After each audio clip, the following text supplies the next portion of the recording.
কাইলৈ গৰু বিহু। গধূলি সময়ত কৰিব এটা বিশেষ কাম। আজিৰ এই ভিডিঅ'টো অতি বিশেষ, কাৰণ কাইলৈ হৈছে অসমীয়া জাতিৰ আটাইতকৈ আনন্দময় আৰু পবিত্ৰ উৎসৱৰ এটা গুৰুত্বপূৰ্ণ দিন, গৰু বিহু। গৰু বিহু মানেই কেৱল এটা উৎসৱ নহয়, এইটো হৈছে কৃতজ্ঞতাৰ দিন। এই দিনটোত আমি আমাৰ জীৱনত অমূল্য সহায় কৰা গৰু ম'হক সন্মান জনাওঁ, মৰম দিওঁ আৰু তেওঁলোকক ধন্যবাদ জনাওঁ। প্ৰিয় দৰ্শক, যদি আপোনাৰ ব্যক্তিগতভাৱে যিকোনো সমস্যা হৈ আছে, তেনেহ'লে ভিডিঅ'ৰ স্ক্ৰীণত দিয়া নাম্বাৰত আমাক যোগাযোগ কৰিব। আমি আপোনাৰ সমস্যাসমূহ সমাধান কৰিবলৈ চেষ্টা কৰিম। ভিডিঅ'টো শ্বেয়াৰ কৰি দিব আৰু কমেণ্টত লিখিব জয় মা লক্ষ্মী। এতিয়াও ভিডিঅ'ৰ পৰৱৰ্তী অংশলৈ যাওঁ। এই গৰু বিহুৰ দিনটোত কেৱল গৰু স্নান কৰোৱাই শেষ নহয়। এই দিনটোত গধূলি সময়তো এটা বিশেষ পবিত্ৰ সময় থাকে, যিটো সময় বহু পুৰণি মানুহে অত্যন্ত শক্তিশালী আৰু শুভ বুলি মানি আহিছে। গৰু বিহুৰ দিনা গধূলি সময়ত যদি কিছুমান বিশেষ কাম কৰা হয়, তেনেহ'লে সেইটোৱে জীৱনত শুভ ফল আনে। বহুত মানুহৰ ঘৰত আজিও এই নিয়ম মানি চলা দেখা যায়। গধূলি সময় মানে হৈছে দিন আৰু ৰাতিৰ মাজৰ সেই বিশেষ সময়, যেতিয়া সূৰ্য অস্ত যায় আৰু প্ৰকৃতি লাহে লাহে শান্ত হৈ উঠে। এই সময়ত প্ৰকৃতিৰ শক্তি অতি পবিত্ৰ আৰু কোমল হয়। সেইবাবে এই সময়ত কৰা প্ৰাৰ্থনা বা পবিত্ৰ কাম বহুগুণে ফল দিয়ে বুলি কোৱা হয়। বহুত মানুহে নিজৰ জীৱনত এই নিয়ম মানি চলি বহুত শুভ ফল পাইছে। কিছুমান মানুহে কয়, এই দিনটোত গধূলি সময়ত ভগৱানক স্মৰণ কৰিলে ঘৰৰ ভিতৰত থকা নিগেটিভ এনাৰ্জি দূৰ হয় আৰু নতুন শুভ শক্তিৰ আগমন ঘটে। আজিৰ ব্যস্ত জীৱনত আমি বহু সময়ত এইবোৰ পুৰণি জ্ঞান আৰু পৰম্পৰা পাহৰি যাওঁ। কিন্তু আমাৰ পূৰ্বপুৰুষে এইবোৰ অভিজ্ঞতাৰ দ্বাৰা শিকিছিল আৰু আমাৰ বাবে এই জ্ঞানবোৰ এৰি গৈছে। সেয়েহে এইবোৰ কথা শুনি এবাৰ চেষ্টা কৰি চোৱা বেয়া নহয়। কিন্তু গৰু বিহুৰ সেই গধূলি সময়ত ঠিক কোনটো কাম কৰিব লাগে, কেনেকৈ কৰিব লাগে আৰু তাৰ সঠিক নিয়ম কি, সেইটো বহুতে ভালদৰে নাজানে। আৰু এইকাৰণে আজিৰ এই ভিডিঅ'টো স্কিপ নকৰাকৈ শেষলৈ চাই থাকিব। গধূলি সময়টো কিয় ইমান বিশেষ? গধূলি মানে হৈছে দিন আৰু ৰাতিৰ মাজৰ সেই বিশেষ সময়, যেতিয়া সূৰ্য অস্ত যায় আৰু আকাশ লাহে লাহে অন্ধকাৰ হৈ উঠে। এই সময়ত প্ৰকৃতি যেন এক বিশেষ শান্তিৰে ভৰি থাকে। চৰাইবোৰে ঘৰলৈ উভতি আহে, বতাহ লাহে লাহে বয় আৰু চাৰিওফালে এক ধৰণৰ পবিত্ৰতা অনুভৱ হয়। আমাৰ পূৰ্বপুৰুষে এই সময়ক সন্ধ্যাকাল বুলি কৈছিল। এই সন্ধ্যাকালত ভগৱানক স্মৰণ কৰা, প্ৰাৰ্থনা কৰা আৰু পবিত্ৰ কাম কৰা অতি শুভ বুলি ধৰা হয়। গাঁওবোৰত আগৰ সময়ত দেখা গৈছিল, গধূলি হ'লেই প্ৰায় প্ৰতিটো ঘৰতে চাকি জ্বলাই দিয়া হৈছিল।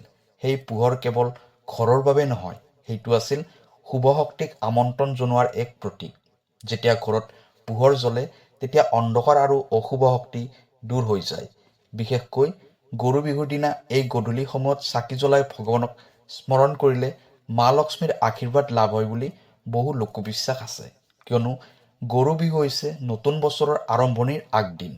এই দিনটো যেন পুৰণি সকলো দুখ কষ্ট বিদায় দি নতুন সুখ আৰু সমৃদ্ধিক স্বাগতম জনোৱাৰ দিন। সেইবাবে বহুত ঘৰত গৰু বিহুৰ সন্ধিয়াত ঘৰৰ আগফাল পৰিষ্কাৰ কৰি চাকি জ্বলাই দিয়া হয়। কিছুমানে ধূপ ধূনা জ্বলাই ঘৰখন পবিত্ৰ কৰে। এইবোৰৰ মূল উদ্দেশ্য হৈছে ঘৰৰ ভিতৰত নিগেটিভ এনাৰ্জি দূৰ কৰি শুভ শক্তিক আহ্বান কৰা। আমাৰ সংস্কৃতিৰ বহু নিয়ম আৰু পৰম্পৰাৰ পিছত গভীৰ অৰ্থ লুকাই আছে। কেতিয়াবা সেইবোৰ আমি বুজি নাপাওঁ, কিন্তু সময়ে সময়ে এইবোৰে আমাৰ জীৱনত শান্তি আৰু পজিটিভ এনাৰ্জি আনিবলৈ সহায় কৰে। কিন্তু এতিয়া আটাইতকৈ গুৰুত্বপূৰ্ণ কথা হৈছে, গৰু বিহুৰ গধূলি সময়ত ঠিক কোনটো বিশেষ কাম কৰিলে ভাগ্য উজ্জ্বল হ'ব পাৰে। এতিয়া হওক সেই বিশেষ কামটো কি, যিটো এই সময়ত কৰিলে শুভ ফল পোৱা যায় বুলি কোৱা হয়। গৰু বিহুৰ দিনা সূৰ্য অস্ত যোৱাৰ অলপ পিছত প্ৰথমে নিজৰ ঘৰখন পৰিষ্কাৰ কৰি ল'ব। বিশেষকৈ ঘৰৰ সন্মুখ ভাগ আৰু মূল দুৱাৰৰ সন্মুখত ভালদৰে ঝাৰু দি পৰিষ্কাৰ কৰিব। য'ত পৰিষ্কাৰ থাকে তাতেই শুভ শক্তিৰ আগমন হয়। তাৰপিছত ঘৰৰ সন্মুখত বা মূল দুৱাৰৰ ওচৰত এগছি মাটিৰ চাকি জ্বলাই দিব। চাকি জ্বলাই দিয়াটো পোহৰ আৰু শুভ শক্তিক আমন্ত্ৰণ জনোৱাৰ প্ৰতীক বুলি ধৰা হয়। চাকি জ্বলাই দিয়াৰ পিছত অলপ সময় শান্ত হৈ বহিব, নিজৰ মনটো শান্ত কৰিব আৰু ভগৱানক স্মৰণ কৰিব। তাৰপিছত এটা সৰু পাত্ৰত অলপ পৰিষ্কাৰ পানী ল'ব। যদি সম্ভৱ হয় তাত অলপ তুলসী পাত বা ফুল দিব পাৰে। এতিয়া সেই পানীখিনি হাতত লৈ মনতে ভগৱানক স্মৰণ কৰি এই ধৰণে প্ৰাৰ্থনা কৰিব। হে ঈশ্বৰ, আমাৰ ঘৰখনত সুখ, শান্তি আৰু সমৃদ্ধি দিয়ক। সকলো দুখ কষ্ট দূৰ কৰক আৰু আমাৰ জীৱন শুভ কৰক। প্ৰাৰ্থনা কৰাৰ পিছত সেই পানীখিনি অলপ ঘৰৰ দুৱাৰ আৰু চোতালত ছটিয়াই দিব। গৰু বিহুৰ পবিত্ৰ সন্ধিয়াত এইটো কৰিলে ঘৰৰ ভিতৰত থকা নিগেটিভ এনাৰ্জি দূৰ হয় আৰু নতুন শুভ শক্তিৰ আগমন ঘটে। এইটো কৰিলে ঘৰত শান্তি বৃদ্ধি পায় আৰু জীৱনত শুভ পৰিৱৰ্তন আহে। এইটো কোনো ডাঙৰ বা কঠিন কাম নহয়, কিন্তু বিশ্বাস আৰু পবিত্ৰ মনেৰে কৰা সৰু কামেও কেতিয়াবা জীৱনত ডাঙৰ আশীৰ্বাদ আনিব পাৰে। কিন্তু ইয়াতো এটা গুৰুত্বপূৰ্ণ কথা আছে। গৰু বিহুৰ দিনা আন কিছুমান কাম কৰিলে অত্যন্ত শুভ ফল পোৱা যায়, যিটো বহু মানুহে নাজানে। গৰু বিহুৰ দিনটোত আন কিছুমান শুভ কামো আছে, যিবোৰ কৰিলে জীৱনত সুখ আৰু সমৃদ্ধি বৃদ্ধি পায় বুলি কোৱা হয়। প্ৰথম কথা, এই দিনটোত জীৱ জন্তুক মৰম আৰু যত্ন লোৱা অতি শুভ বুলি ধৰা হয়। বিশেষকৈ গৰু বিহুৰ দিনা যদি আপুনি গৰু, কুকুৰ বা অন্য কোনো জীৱ জন্তুক অলপ খাদ্য খুৱাব পাৰে, তেনেহ'লে সেইটো অতি পুণ্যৰ কাম বুলি কোৱা হয়। যিয়ে জীৱ জন্তুক মৰম দিয়ে, ভগৱানেও সেই মানুহক আশীৰ্বাদ দিয়ে। দ্বিতীয় কথা, এই দিনটোত বয়োজ্যেষ্ঠ মানুহৰ আশীৰ্বাদ লোৱাটো অত্যন্ত শুভ বুলি ধৰা হয়। গৰু বিহু হৈছে নতুন আৰম্ভণিৰ দিন। সেয়েহে এই দিনটোত পিতৃ মাতৃ, দেউতা, আইতা বা ডাঙৰ মানুহৰ ওচৰলৈ গৈ আশীৰ্বাদ ল'লে জীৱনত শুভ ফল পোৱা যায় বুলি বিশ্বাস কৰা হয়। তৃতীয় কথা, এই দিনটোত ঘৰত কাজিয়া পেচাল নকৰাটো অত্যন্ত প্ৰয়োজনীয়। উৎসৱৰ দিনত যদি মানুহে ক্ৰোধ, অহংকাৰ বা খং দেখুৱায়, তেনেহ'লে সেইটো শুভ নহয়। সেয়েহে গৰু বিহুৰ দিনা সকলো মানুহে আনন্দৰে, মৰমেৰে আৰু শান্তিৰে দিনটো কটোৱা উচিত। চতুৰ্থ কথা, এই দিনটোত প্ৰকৃতিৰ প্ৰতি কৃতজ্ঞতা প্ৰকাশ কৰাটো অত্যন্ত গুৰুত্বপূৰ্ণ। আমাৰ জীৱন প্ৰকৃতিৰ ওপৰতে নিৰ্ভৰ কৰে। মাটি, পানী, গছ-গছনি, পশু পক্ষী সকলোৰে সহায়ত আমাৰ জীৱন আগবাঢ়ে। গৰু বিহু হৈছে সেই প্ৰকৃতিক ধন্যবাদ জনোৱাৰ দিন।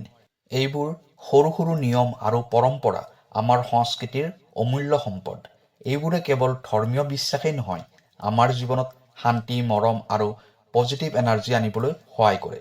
কিন্তু ইয়াৰ লগতে গৰু বিহুৰ দিনা কিছুমান কাম একেবাৰে কৰিব নালাগে। সেই ভুলবোৰ যদি মানুহে কৰে, তেনেহ'লে সেইটো শুভ নহয় বুলি বিশ্বাস কৰা হয়। প্ৰথম কথা, এই দিনটোত জীৱ জন্তুক কষ্ট দিয়া উচিত নহয়। গৰু বিহু হৈছে গৰু আৰু অন্য পশু পক্ষীক সন্মান জনোৱাৰ দিন। সেয়েহে এই দিনটোত গৰু, কুকুৰ বা অন্য কোনো জীৱ জন্তুক মৰমেৰে ব্যৱহাৰ কৰিব লাগে। যদি কেতিয়াবা মানুহে এই দিনটোত জীৱ জন্তুক কষ্ট দিয়ে বা অৱহেলা কৰে, তেনেহ'লে সেইটো অতি অশুভ বুলি ধৰা হয়। দ্বিতীয় কথা, গৰু বিহুৰ দিনা ঘৰত ডাঙৰ কাজিয়া পেচাল, খং নকৰাই ভাল। উৎসৱৰ দিনত যদি মানুহে খং, অহংকাৰ বা বিবাদ সৃষ্টি কৰে, তেনেহ'লে সেইটো ঘৰৰ শান্তি নষ্ট কৰে। উৎসৱৰ দিনত সদায় মৰম, সহানুভূতি আৰু আনন্দৰে সময় কটোৱা উচিত। তৃতীয় কথা, এই দিনটোত ঘৰ অশুচি বা অপৰিষ্কাৰ কৰি ৰখা উচিত নহয়। বিশেষকৈ ঘৰৰ আগফাল আৰু দুৱাৰৰ সন্মুখত পৰিষ্কাৰ ৰখা অত্যন্ত গুৰুত্বপূৰ্ণ। য'ত পৰিষ্কাৰ থাকে তাতেই শুভ শক্তিৰ আগমন হয়। চতুৰ্থ কথা, গৰু বিহুৰ দিনা অপমানজনক কথা বা বেয়া ভাষা ব্যৱহাৰ নকৰা ভাল। এই দিনটো আনন্দ আৰু শুভ শক্তিৰ দিন। সেয়েহে এই দিনটোত সদায় ভাল কথা কোৱা, ভাল চিন্তা কৰা, আন মানুহক সন্মান জনোৱা উচিত। গৰু বিহু কেৱল এটা উৎসৱ নহয়, এইটো হৈছে প্ৰকৃতি, পশু পক্ষী আৰু জীৱনৰ প্ৰতি কৃতজ্ঞতা প্ৰকাশ কৰাৰ দিন। যদি আমি এই দিনটো পবিত্ৰ মনেৰে পালন কৰোঁ, তেনেহ'লে সেইটো আমাৰ জীৱনত সুখ, শান্তি আৰু পজিটিভ এনাৰ্জি আনিবলৈ সহায় কৰিব পাৰে। সেয়েহে কাইলৈ গৰু বিহুৰ দিনা আনন্দেৰে দিনটো পালন কৰক। গধূলি সময়ত সেই বিশেষ কামটো কৰক আৰু সকলোৰে লগত মৰমেৰে থাকক। ভিডিঅ'টো যদি ভাল লাগিছে, তেনেহ'লে লাইক কৰক, শ্বেয়াৰ কৰক আৰু চেনেলটো ছাবস্ক্ৰাইব কৰিবলৈ নাপাহৰিব। আপোনালোক সকলোকে গৰু বিহুৰ আন্তৰিক শুভেচ্ছা আৰু অভিনন্দন জনালোঁ। ধন্যবাদ।